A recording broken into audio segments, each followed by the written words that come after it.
Maoist అగ్రనేతల వరుస ఎన్కౌంటర్ల వెనుక సంచలన విషయాలు బయటకు వస్తున్నాయి. దానికి సంబంధించిన బ్రేకింగ్ న్యూస్ ఇప్పుడు మనం చూస్తాం. మావోయిస్ట్ పార్టీ వరుసగా అగ్రనేతలను కోల్పోవడానికి కోవర్ట్ ఆపరేషనే కారణంగా తెలుస్తోంది. 4 నెలల క్రితం మొదలైన ఈ కోవర్ట్ ఆపరేషన్లో మొదట హతమైంది నంబాల కేశవరావు. అప్పటి Maoist supreme commander, Maoist party ప్రధాన కార్యదర్శి నంబాలను కోవర్ట్ ఆపరేషన్తోనే అంతమొందించాయట బలగాలు. నంబాల కేశవరావు వ్యూహం విఫలం కావడంతో ఈ కోవర్ట్ ఆపరేషన్ మొదలైంది. తన దగ్గర పనిచేసే 5 మావోయిస్టులను ఛత్తీస్గఢ్ పోలీసులు డిఆర్జీలో చేర్పించారు నంబాల కేశవరావు. అయితే కొద్ది రోజులకే నంబాల దగ్గర పనిచేసే 2 మావోయిస్టులు పోలీసుల ముందు లొంగిపోవడంతో సీన్ కాస్త రివర్స్ అయింది. ఆ 2 మావోయిస్టులు ఇచ్చిన సమాచారంతోనే నంబాల ప్లాన్ను కనిపెట్టారు ఛత్తీస్గఢ్ పోలీసులు.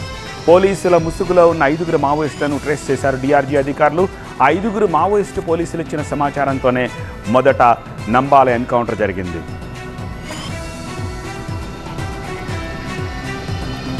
నంబాల కేశవరావు కదలికలను పక్కాగా కనిపెట్టి ఒకే రోజు 27 మంది మావోయిస్టులను ఎన్కౌంటర్ చేశారు పోలీసులు. ఆ 5 మావోయిస్టు పోలీసులు ఇచ్చిన సమాచారంతోనే మిగతా అగ్రనేతల వరుస ఎన్కౌంటర్లు జరిగాయి. నిన్న జరిగిన కడారి సత్యనారాయణ రెడ్డి, కట్టా రామచంద్రారెడ్డి ఎన్కౌంటర్ కూడా ఇలాంటి కోవర్ట్ ఆపరేషన్ అని చెప్పి తెలుస్తోంది. వరుస ఎన్కౌంటర్లతో మావోయిస్టు కేంద్ర కమిటీ దాదాపుగా ఖాళీ అయ్యింది. లేటెస్ట్ అప్డేట్స్ మా ప్రతినిధి విజయ్ ఫోన్ లైన్ ద్వారా అందిస్తారు. విజయ్, ఇటీవల కాలంలో వరుస ఎన్కౌంటర్లకు అసలు కారణం ఏంటనేది మావోయిస్ట్ పార్టీ పరిశీలన చేసుకుంటే అసలు విషయం బయటకు వచ్చింది. గతంలో మావోయిస్ట్ పార్టీ సెక్రటరీగా పనిచేసిన నంబాల కేశవరావు ఎన్కౌంటర్ వెనకాల సంచలన విషయాలు బయటకు వస్తున్నాయి. ఆయన మిలిటరీ ఆర్మీ చీఫ్గా గతంలో దాదాపు 25 సంవత్సరాల పాటు మావోయిస్టుకు సంబంధించినటువంటి ఆర్మీ, ఆయన ఒక పూర్తి స్థాయిలో మావోయిస్టుకు సంబంధించిన ఆర్మీ చీఫ్గా పనిచేసినటువంటి వ్యక్తి. ఆయన ఎన్కౌంటర్ ఏ రకంగా జరిగింది అనేది ప్రధానంగా పెద్ద ఎత్తున చర్చ జరిగింది. అయితే ఆయన తనకు సంబంధించినటువంటి దాదాపు 5 సభ్యులుగా ఉన్నటువంటి ఏదైతే సెక్యూరిటీ బృందాన్ని పూర్తిగా తన పోలీస్ శాఖలో ఛత్తీస్గఢ్ డిఆర్జీలో జాయిన్ చేసిన తర్వాత అక్కడి నుంచి ఇన్ఫర్మేషన్ తీసుకుని తన కార్యకలాపాన్ని ఛత్తీస్గఢ్లో నడుపుతున్న విషయాన్ని తెలుసుకున్న ఛత్తీస్గఢ్ ప్రభుత్వం ఆయన దగ్గర పనిచేస్తున్న 2 వ్యక్తుల్ని లొంగుబాటు చేసింది. ఆ తర్వాత వాళ్ళు ఇచ్చిన సమాచారంతో ఈ మొత్తం నంబాల కేశవరావు ఎన్కౌంటర్ జరిగింది. నంబాల కేశవరావు ఎన్కౌంటర్ తర్వాత దాదాపు 6 కేంద్ర కమిటీ సభ్యులు చనిపోయారు.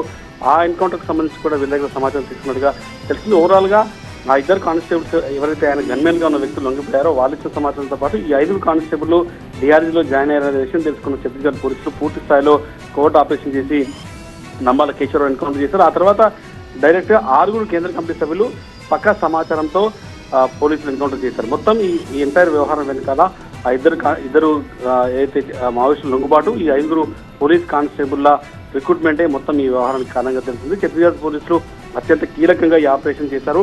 ఇక మిగిలింది కేవలం 8 మంది మావోయిస్టులు మాత్రమే. వాళ్ళకి సంబంధించిన సమాచారం కూడా ఛత్తీస్గఢ్ పోలీసుల దగ్గర ఉన్నట్టుగా తెలుస్తుంది. ఆపరేషన్ కగార్లో భాగంగా వచ్చే సంవత్సరం మార్చి 31 లోపు మావోయిస్టులు లేకుండా చేస్తామని కేంద్ర ప్రభుత్వం చెప్తున్న నేపథ్యంలో ఈ కోవర్ట్ ఆపరేషన్ అత్యంత కీలకంగా మారాయి. రైట్ విజయ్.